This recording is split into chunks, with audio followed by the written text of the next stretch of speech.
Dorénavant, à l'entrée de Muttersholz, les adeptes de la balade pédestre vont pouvoir trouver leur bonheur. 2 panneaux viennent d'être installés, sur l'un des informations pratiques, sur l'autre une carte avec 6 circuits parcourant la commune et ses alentours. Un jour, nous avons plusieurs marcheurs du village qui sont venus nous rencontrer au niveau de la municipalité afin de nous proposer un projet de circuit autour du village.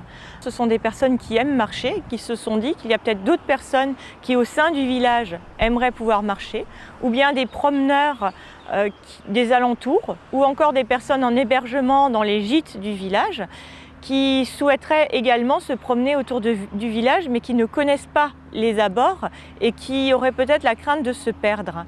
Les circuits vont de 1 à 9 km avec quelques points remarquables, comme nous l'explique Martine Kilcher.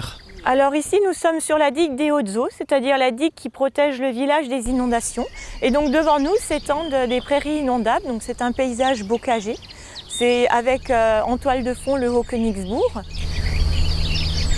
Donc ici, on a complètement changé de paysage. Nous sommes maintenant dans la ceinture de vergers qui entoure Muttersholz. Donc comme vous pouvez constater autour de vous, on commence à avoir des champs, mais on a également des vergers encore qui entourent le village. Voilà, donc ici, nous sommes un peu plus loin sur les circuits de la Chouette et de la Cigogne.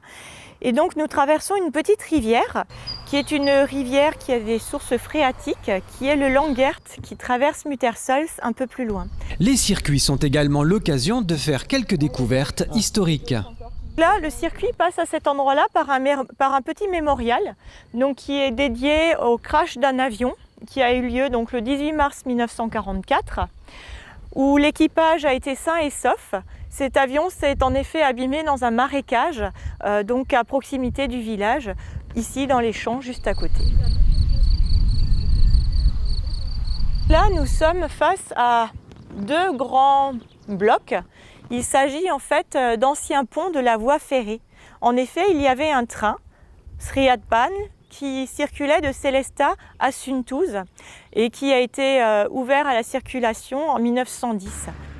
Les concepteurs de ce projet ont aussi tenu à mettre l'accent sur le respect de la nature et de l'environnement. Les visiteurs sont invités à respecter quelques règles. Il est demandé à chaque promeneur de respecter la faune et la flore en laissant les chiens en laisse et en ne marchant pas dans les prés.